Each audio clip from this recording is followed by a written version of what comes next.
Tony estava ensinando sobre a oração da fé, aquela que remove montanhas, que cura o enfermo. Mas Tiago também fala: pedi e não recebeis, porque pedis mal.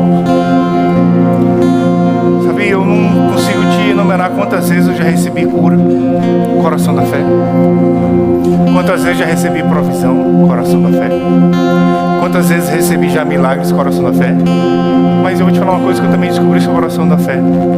Ela funciona para qualquer coisa que você aplicar. Se você aplicar para a provisão, ela vai funcionar. Se você aplicar para a vitória, ela vai funcionar. Se você aplicar para a cura, ela vai funcionar. Mas se você aplicar para você ir no nível mais profundo em Deus, ela também vai funcionar. Ela também vai funcionar para as coisas espirituais. Ela também vai funcionar para fazer o fervor voltar a queimar no seu coração. Ela vai funcionar para onde você aplicar. Oh, aleluia. Fala comigo: hoje eu vou visitar um nível mais profundo que eu nunca fui antes. Fala de novo: hoje eu vou visitar um nível mais profundo que eu nunca fui antes, em nome de Jesus. Oh, aleluia.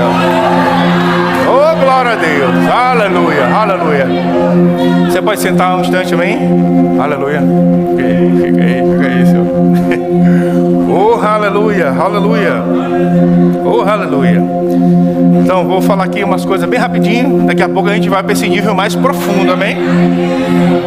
Não fica mocho, não. Aleluia. Oh, glória a Deus. Você não precisa ver lá, mas o apóstolo Paulo fala aqui em 2 Coríntios 10:4, diz que as armas da nossa milícia, da nossa luta, da nossa guerra, não são carnais, mas são poderosas em Deus. Então Deus não deixou a gente aqui desprovido, desarmado. Pelo contrário, diz que Ele deixou para nós disponíveis armas espirituais que são poderosas em Deus. Eu gosto de pensar nisso como se fosse uma caixa de ferramenta. Para qualquer tipo de situação que apareça, tem uma ferramenta dentro daquela caixa que vai resolver aquele problema. Então tem uma chave de fenda, tem um alicate, tem um cabo, caso você precise. E é necessário que a gente aprenda a manejar essas ferramentas. Então você precisa ter habilidade com o alicate para apertar, você precisa ter habilidade com a chave de fenda para girar, você precisa ter habilidade com aquele cabo para puxar. Mas como eu falei no início, o intuito dessa escola de oração não é te tornar um técnico de oração, não.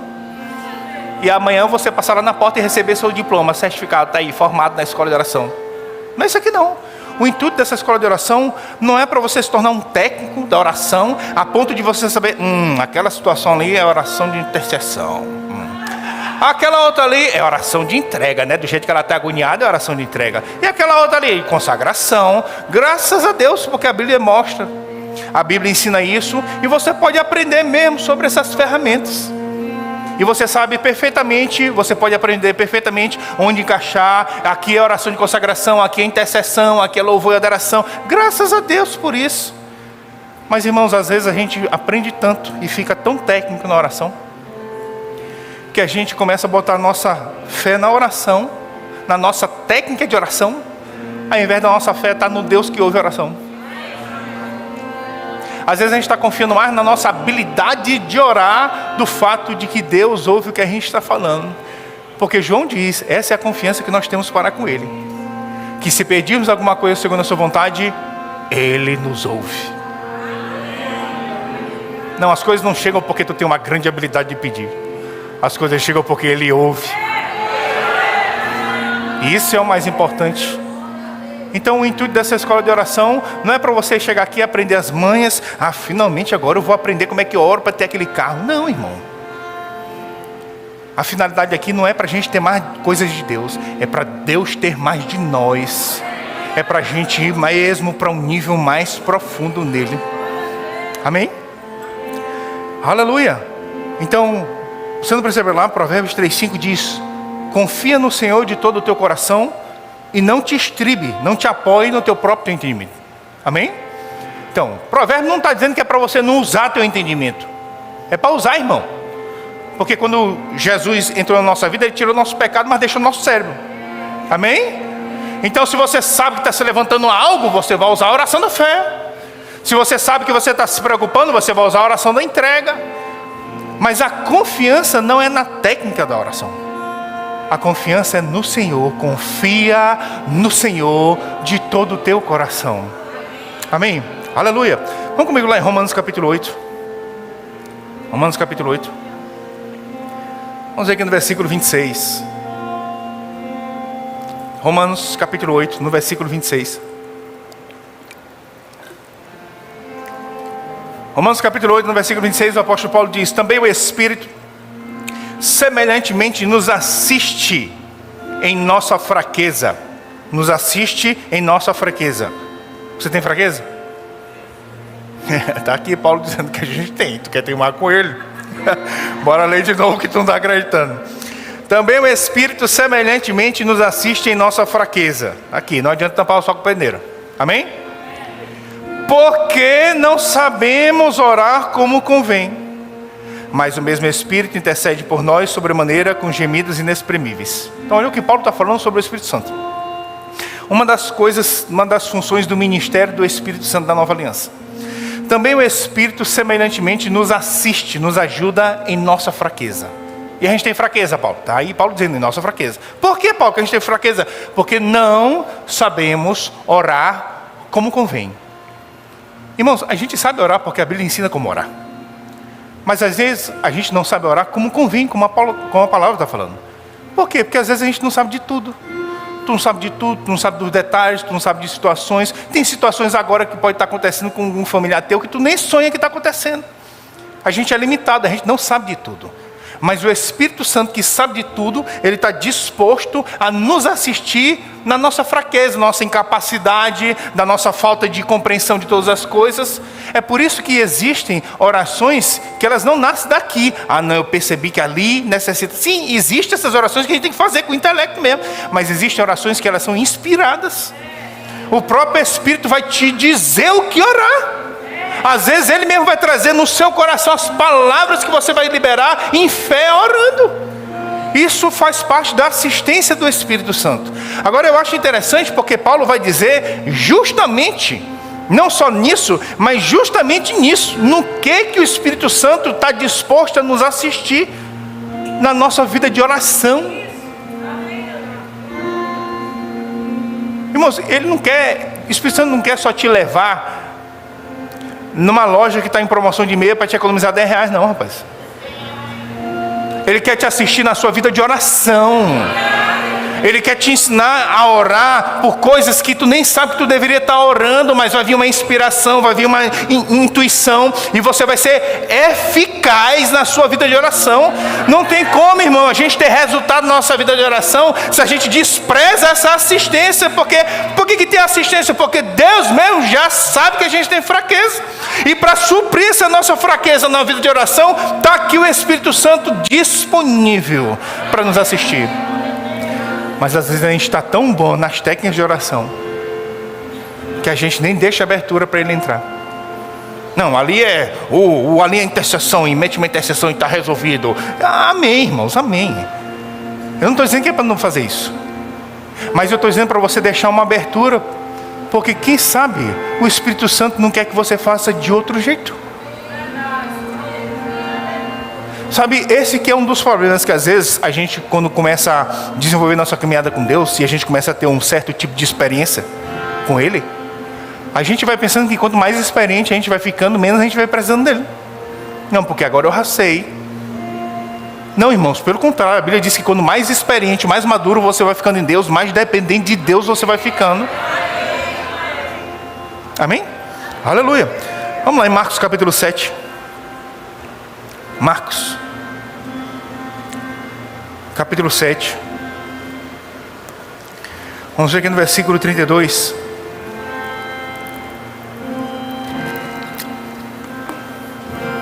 Marcos capítulo 7, no versículo 32, diz assim, Marcos 7, 32. Então lhe trouxeram um surdo e gago, e lhe suplicaram que impusesse as mãos sobre ele. Jesus, tirando da multidão a parte, pôs-lhe os dedos nos ouvidos e lhe tocou a língua com saliva. Sabe, isso aqui é um dos mistérios que até hoje eu vejo estudiosos debatendo. O texto diz que Jesus colocou os dedos nos ouvidos e tocou a língua dele com saliva.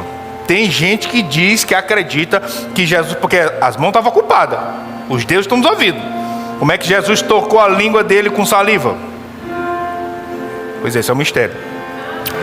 Tem gente que acredita, não, vou dizer não, mas preste atenção. O texto diz que trouxeram ele, esse enfermo, para Jesus. Para quê? Para Jesus impor as mãos sobre ele. Lê aí, está escrito que trouxeram para Jesus impor as mãos sobre ele. E Jesus mesmo deu a regra quando você está diante do enfermo, em Marcos 16, 17. Imporão as mãos sobre os enfermos e eles ficaram curados. Então trouxeram o enfermo diante de Jesus e pediram: Jesus, impõe as mãos sobre ele. Olha o que Jesus faz. Não faz a regra. Em outra situação, em João 9, ele se depara com o cego. Ele também não vai impor a mão sobre o cego. O que ele vai fazer? Cuspir no chão, faz lodo e mete no olho do cego. Aí manda o cego se lavar. E quando ele volta enxergando. Irmão, tu acha o quê? Que Jesus passava a noite pensando: não, amanhã eu tenho que fazer diferente, né? Que eu tenho que chamar atenção. Meu Reels tem que bombar no Instagram. Só impor a mão não está bombando, não está dando visualização. Vou ter que cuspir a galera aqui. Tu acha que era assim, que nasciam essas estratégias? Não, ele mesmo estabeleceu a regra. Qual é a regra diante do enfermo? Impõe as mãos. Só que mesmo quando você está diante do enfermo, você já sabe o que você vai fazer? Considera, cara. Se o Espírito Santo não quer que faça diferente. Mas a gente fica tão técnico, que a gente nem dá abertura para a assistência do Espírito Santo. E às vezes isso está acontecendo na nossa vida de oração. Sabe, há uns anos atrás eu estava dando aula no Rema aí, fora. E aí, cada vez que a gente sai para dar aula fora no Rema, são quase 3 semanas fora. E quando eu estava dando aula lá, minha esposa me ligou dizendo que ela estava passando mal. Passando mal, com uma dor aí no estômago, uma dor. Isso na quinta-feira, foi para a UPA. E aí chegou lá, deram um remédio lá para ela, mandaram ela voltar para casa. Na sexta-feira, a dor de novo, batendo, ela foi para a UPA. E não saiu mais. E aí disseram que era apêndice, que tinha que operar. E ela me ligou e disseram: então eu tenho que operar aqui, não tem jeito, vou ter que operar. Eu disse: então eu vou voltar. E eu tinha acabado de chegar lá na cidade para dar aula. Acho que tinha dado 1 ou 2 dias de aula, sei lá. E são 7 dias. Eu disse: eu vou voltar. Ela disse: não, tu vai voltar não, tu fica aí que tu vai dar tua aula. Eu disse: não, eu vou voltar. E eu entrei lá para olhar a passagem aérea. Não tinha nem voo naquele dia, nem no outro dia. Só para ter uma noção de onde é que eu estava, dando aula. Nem tinha voo para vir para São Luís naquele dia, nem no outro dia.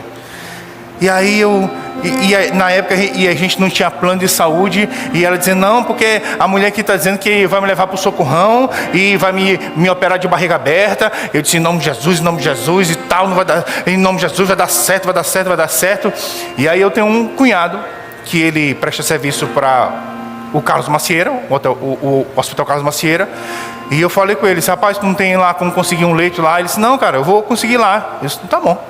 E aí quando ele foi lá, ele me ligou de lá e: cara, não tem fila aqui, cara, tem fila. Ele nem é crente. Ele disse: rapaz, tu vai ter que ora aí para desocupar o leito. Ora aí para gente ter alta ou para gente morrer. Não, para gente morrer eu não. A gente morrer, eu não vou orar, moço. Tu tem que falar com o outro, com o outro lado da força isso aí.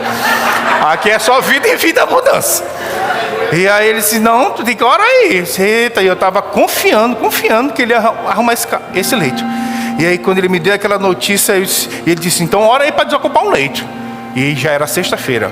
E eu orando: em nome de Jesus eu declaro um leito aparecendo. Em nome de Jesus eu declaro pessoas tendo alta. Em nome de Jesus eu declaro um leito aparecendo. Pai, em nome de Jesus, obrigado por um leito aparecendo. E minha língua já era sequinha, sequinha. Eu não sei se você já teve situações de você passar a noite inteira confessando a palavra. E a língua sequinha, doido, em nome de Jesus, em nome de Jesus, em nome de Jesus. E aparecendo leite, em nome de Jesus. Quando foi amanhecendo, já era de manhã já. E eu ainda estava lá orando, Pai, em nome de Jesus. E eu falando com ela, e aí? É nada, em nome de Jesus já apareceu, Pai, obrigado que já apareceu. E aí eu ficava umas 3, 4 horas confessando a palavra, falava com ela, eles, nada, e em nome de Jesus, em nome de Jesus. Rapaz, quando foi de manhã, eu já tinha passado a noite toda. Quando foi de manhã, eu senti um freio por dentro. Eu senti o Espírito Santo me freando mesmo para eu parar de fazer o que eu estava fazendo. Digo, oxe, não é para fazer isso aqui não. E eu vou fazer o quê? E Deus falou claramente comigo. O marido dela não está lá, mas o pai dela está. E ela não está desamparada. E Deus falou comigo, para de orar por esse leito no caso de macieira. E eu disse, eu vou orar o que então, Senhor? Ore por ela tendo experiência com a minha bondade. Foi assim que Deus falou comigo. Ele disse, experiência com a bondade?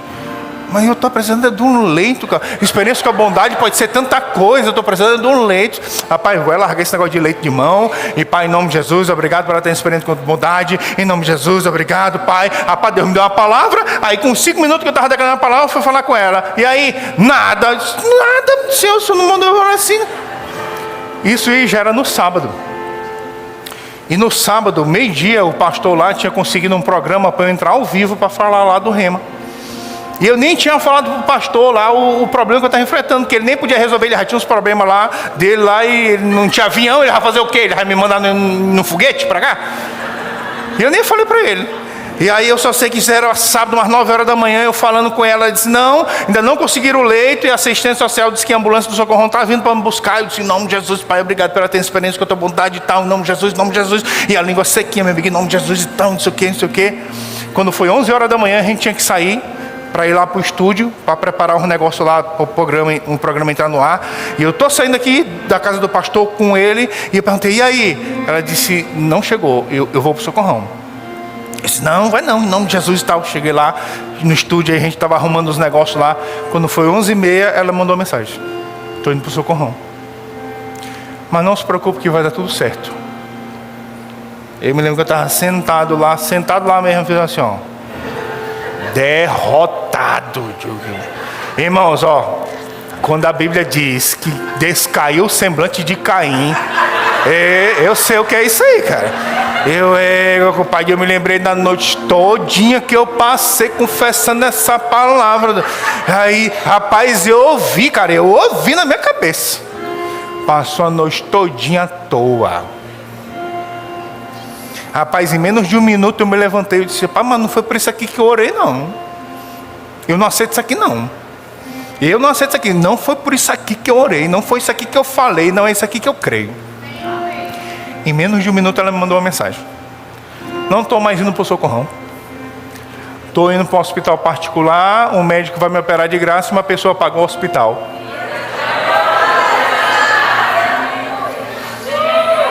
E quando eu peguei o WhatsApp para esfregar na cara do diabo, ele já tinha fugido, porque é assim que ele faz.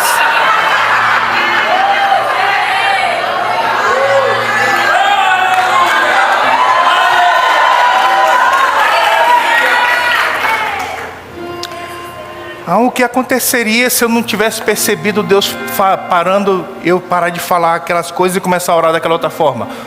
Não sei, cara.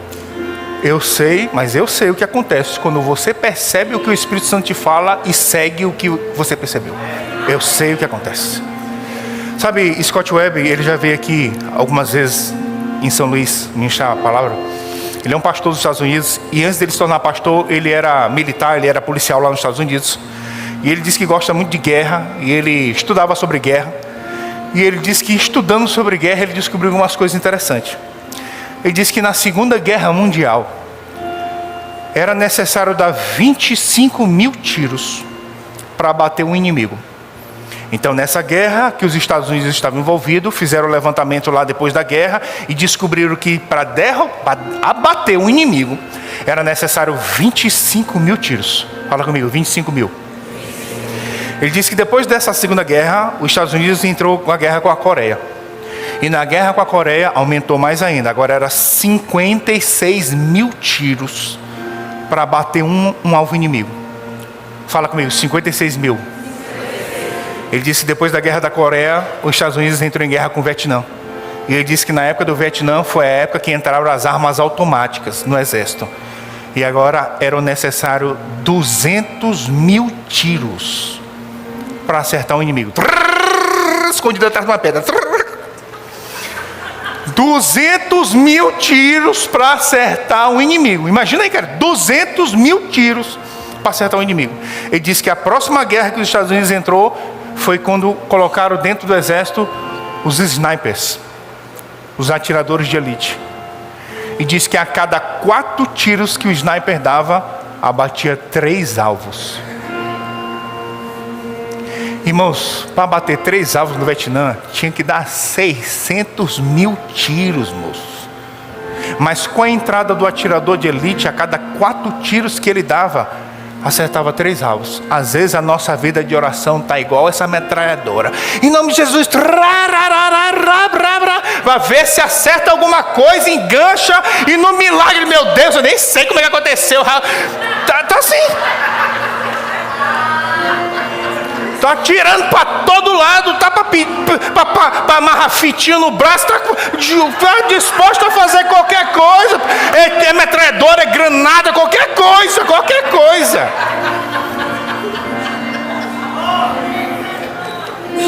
Mas o que Deus quer é que a gente tenha uma vida de precisão no Espírito, onde a gente vai ser eficaz, vai ter resultado.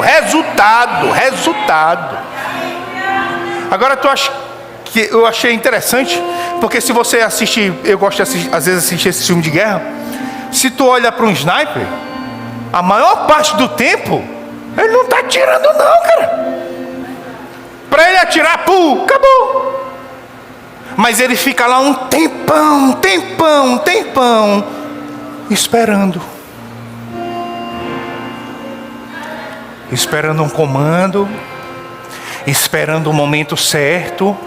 E porque ele está ali disposto a esperar por horas, quando ele atira é preciso. É assim que a gente vai ser preciso na nossa vida de oração. Não é sem Deus, eu vou atirar aqui na doida, usar todas as caixas de ferramentas, ver se acerta alguma coisa. Não, esperando no Senhor, passando tempo com o Senhor, construindo um relacionamento com o Senhor, a ponto da menor intuição que Ele der no meu coração, eu sei, Ele está falando comigo, vou atirar. Amém? Aleluia. Você pode ir comigo lá em Efésios capítulo 5. Efésios capítulo 5. Vamos aqui no versículo 22. Aleluia. Vou ler esse texto e a gente vai para a nossa experiência profunda com o Senhor. Oh, glória. Efésios capítulo 5, no versículo 22. Tamiro, você pode vir. Efésios 5, 22 diz: as mulheres sejam submissas ao seu próprio marido, como ao Senhor. Porque o marido é o cabeça da mulher, como também Cristo é o cabeça da igreja, sendo este mesmo o salvador do corpo. Como, porém, a igreja está sujeita a Cristo, assim também as mulheres sejam em tudo submissas ao seu marido. Maridos, amais a vossa mulher, como também Cristo amou a igreja, e a si mesmo se entregou por ela, para que a santificasse, tendo purificado por meio da lavagem de água pela palavra, para apresentar-se a si mesmo gloriosa, sem mácula, sem ruga, nem coisa semelhante, porém santa e sem defeito. Assim também os maridos devem amar a sua mulher como ao próprio corpo.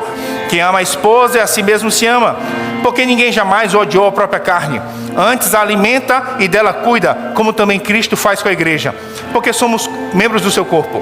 Eis porque deixará o homem e a seu pai e a sua mãe, e se unirá à sua mulher, e se tornará os dois uma só carne. Grande é este mistério, mas eu me refiro a Cristo e a igreja. Então Paulo vem falando das mulheres ser submissas aos maridos. Depois Paulo vira para os maridos e diz: ama essas mulheres como Cristo amou a igreja. E no final ele diz: grande é este mistério. Marido, ama a vossa mulher. Mulher, seja submissa ao vosso marido. Eis a razão, porque está escrito: deixará o homem ao seu pai e à sua mãe, e unir-se à sua mulher, e os dois se tornarão ambos uma só carne. Grande é este mistério. Que mistério, Paulo? O mistério do casamento da mulher com o homem? Não, mas eu me refiro a Cristo e à igreja. O casamento entre marido e mulher foi dado por Deus para a gente ter uma dimensão do que deveria ser o relacionamento de Cristo com o cristão. É por isso que casamento é uma coisa terrena. Jesus voltou, acabou. Vão ser como os anjos, não se casam, não se dão em casamento. Amém? Nem se coisam, nem se dão mais em coisamento. Pegou aí? Pegou? Porque a função do casamento é essa: é mostrar como deveria ser o relacionamento do cristão com Cristo. Amém? Então, vou finalizar com isso para a gente começar nosso tempo de oração. Às vezes, por exemplo, quem é casado aqui? Você que é casado, vou dar um exemplo. Você tem várias ferramentas dentro da sua caixa para aquele momento. Então, tem beijo, tem abraço, tem cheiro, tem o que tu fala no ouvido, não é assim? Várias ferramentas para aquele momento íntimo. Amém? Mas é complicado dar um passo a passo. Então, o que a gente é a mesma coisa. Ah, pastor, como que eu vou desenvolver um relacionamento com o Espírito Santo? A gente pode te dar algumas orientações, mas não tem como te dar um passo a passo. Primeiro, bote um louvor de Fernandinho. Segundo, faça uma oração de petição. Terceiro, agora ore 15 minutos e 30 segundos em outras línguas. Não tem, cara, como dar um passo a passo. Às vezes, você entende? Amém? Mas dá para dar uma ajuda. Dá para dar uma ajuda, amém? Sabe, eu me lembrei agora, a gente vai finalizar, a gente vai começar a orar. Quando eu era do mundo, a gente estava numa festa lá, e o meu amigo, ele era afim de uma menina que eu conheci ela. Ela está lá na minha sala. E aí ele chegou para mim lá e disse: "E rapaz, tu conhece fulano?" Eu disse: "Conheço." E aí me apresenta ela. Eu disse: "Bora lá." Aí quando eu ia lá com ele, ele disse: "Não, peraí. Vou tomar uma dose aqui." Aí ele tomou a dose dele lá. E ele enrolando lá com aquele negócio lá dele tomar, que eu não bebia, aí ele tomava lá. Aí quando ele terminou, ele disse: "Bora, doido, bora." Aí ele: Não, só mais uma. Tu apaga aí, doido, tu não vai lá. E aí quando ele terminou lá, ele nervosão lá, tímido, disse: "Bora lá, doido, bora lá. Aí eu cheguei lá e disse: "Ei, fulano, rapaz, esse aqui é meu amigo aqui, ó, ele tá querendo te conhecer aqui, ó." Aí ele se apresentou: "Ei, tudo bem? E aí eu fui saindo. E aí depois que se apresentaram, eu só ouvi ele perguntando assim, ó: "O que tu almoçou hoje?"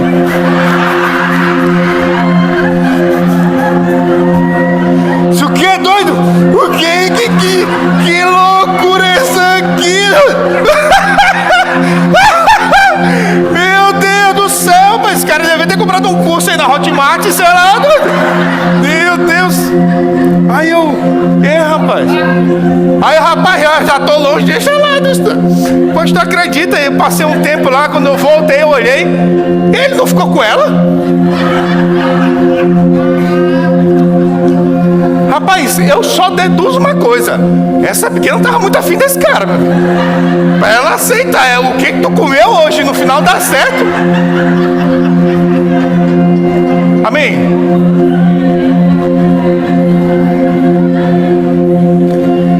Agora, só para você entender, Deus está tipo essa mulher. Ela já está afim. Chegai-vos a mim. Cara, a coisa mais difícil a gente já tem. É o interesse de Deus, cara. A gente já tem, cara. Essa era a coisa mais difícil que a gente poderia conquistar. A gente já tem. E às vezes Deus está doidinho, cara, esperando a gente chegar, porque o convite foi feito. Mas o problema não é que a gente está envergonhado. O problema é que a gente está sobrecarregado de outras coisas, cara. Outras coisas. Sabe, eu vou te ajudar para a gente entrar agora nesse nosso momento. Só para você não chegar para Deus perguntando o que Deus comeu hoje, tá? Queria que botasse a foto aí, por favor, a imagem.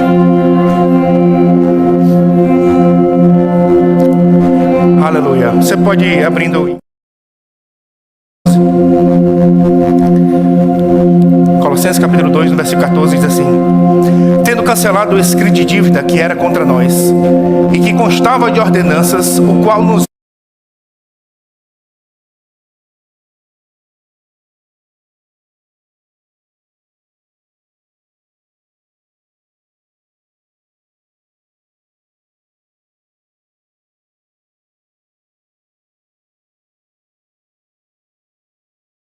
na época do Império Romano. E a coisa que mais o apóstolo Paulo vê na sua frente é soldado romano passando, exército, guerra, batalha, prisioneiro, espada, escudo. E é por isso que ele usa essa linguagem, despojando o capacete da salvação, espada do Espírito, escudo da fé, porque esse é o ambiente em que ele convive. E despojando é exatamente isso. O que é despojo? É a recompensa de quem venceu a guerra. Paulo diz que Jesus, tendo cancelado o escrito de dívida que era contra nós, que constava de ordenanças, o qual era-nos prejudicial, removeu inteiramente na cruz. E despojando os principados e as potestades, publicamente os expôs ao desprezo, triunfando deles na cruz. Paulo diz que Jesus despojou, tirou os despojos dos principados e potestades. Tu sabe quem eram os despojos? A gente.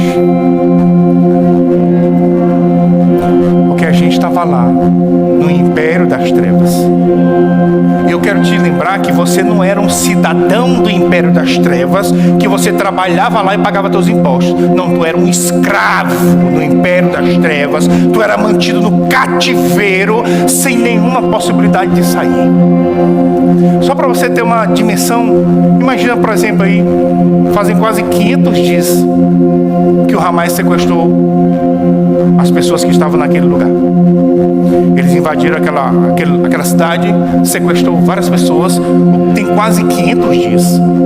Aí tu te imagina lá nesse cativeiro, cara. Lá nesse cativeiro, te imagina tu como um desses reféns aí lá no cativeiro. Tu tá vendo refém morrendo direto, meu amigo. Tu tá vendo refém morrendo. Tu tá vendo refém sendo assassinado para fazer pressão em negociação. Tu tá vendo refém se desesperando, se matando. Tu tá vendo isso aí todo dia. Isso aqui é a tua vida. Aí de repente existe um acordo, agora uma negociação entre Israel e o Hamas, e o Hamas decide soltar, sei lá, todos os prisioneiros. Aí eles começam a soltar. Ó, tu pode ir, tu pode ir, tu pode ir, tu pode ir, tu pode ir. Quando ele chegar tu fica. Qual é o sentimento, cara, que tu já tem no teu coração? Tu sabendo que tu tá lá quase 500 dias, que não tem mais nenhuma possibilidade de sair, que já foram todos os reféns soltos e só tá tu sozinho lá. Te imagina como um escravo num cativeiro do império das trevas.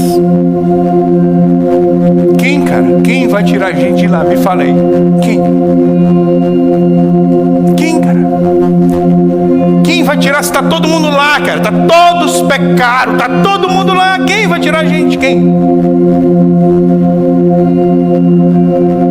Mas a Bíblia diz que o amor dele era de tal maneira, cara. Não tem nem como descrever isso. João botou a botar de tal maneira que não tem nem como falar isso aqui. De tal maneira. E ele decidiu, não, eu vou levar. E ele elabora um plano para nos resgatar. E quanto esse plano vai custar? Tudo, cara. O plano vai custar tudo. O plano não vai custar R$1.000, 10.000, 5.000. O plano vai custar tudo. Mesmo assim o filho disse, eu vou. Ele vinha numa missão suicida. Porque ele veio para morrer. Ele veio sabendo que vai morrer. E perto da morte, um dos seus companheiros tenta livrar ele. Ele disse, ei Pedro, se eu quiser eu saio, cara. Não preciso da tua ajuda não. Se eu quiser eu roubo com meu pai, ele me tira daqui, cara. Ele está indo para uma missão suicida. Irmãos, a gente não foi esquecido. A gente não foi deixado lá. A gente foi valorizado. A gente foi enxergado. A gente foi perseguido por esse amor. E a gente foi encontrado. E ele estava disposto a pagar tudo. E depois que ele paga esse preço todo, ele diz, chega agora a mim. Como que eu não vou, cara? O que é mais importante do que eu ter que responder a esse anseio dele? O que é, cara? O que é mais importante? Paga um alto preço, nem obriga gente aceitar Ele. Não. Quando o apóstolo Paulo descobriu, Cristo morreu por mim. O que, rapaz? Cristo morreu por mim. Então eu não vivo mais para mim mesmo. Até os meus últimos dias nessa terra, eu vou viver pela fé no Filho de Deus, que por causa de mim morreu e se entregou.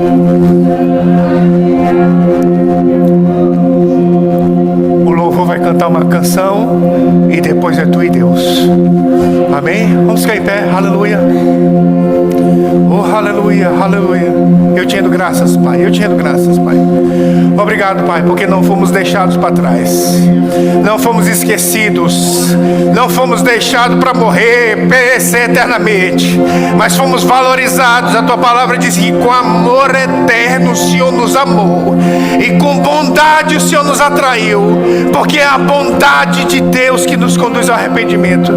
Eu te rendo graças, Pai, pelos nossos olhos abertos para enxergar tamanho preço que foi pago para nos ter de volta. Eu te dou graças, Pai, pelo Senhor olhando para a nossa vida, Pai, e tendo prazer. Esse é meu filho amado, que eu tenho prazer. Eu te dou graças, Pai, que o Senhor possa encontrar em nós, Pai, retorno de tão preço alto que o Senhor pagou, Pai. Obrigado, Pai, porque nós não fomos deixados para morrer. Não fomos deixados para morrer. Houve um plano para nos resgatar. Houve o teu interesse, Senhor. Eu te dou graças, Pai. Obrigado, Senhor. Não fomos deixados da morte. Não fomos. O Senhor estava disposto a entrar naquele inferno para nos pegar de volta, Pai. Eu te dou graças, Pai, que isso consuma a nossa vida, a nossa atenção, os nossos dias, Senhor. Eu te dou graças, Pai.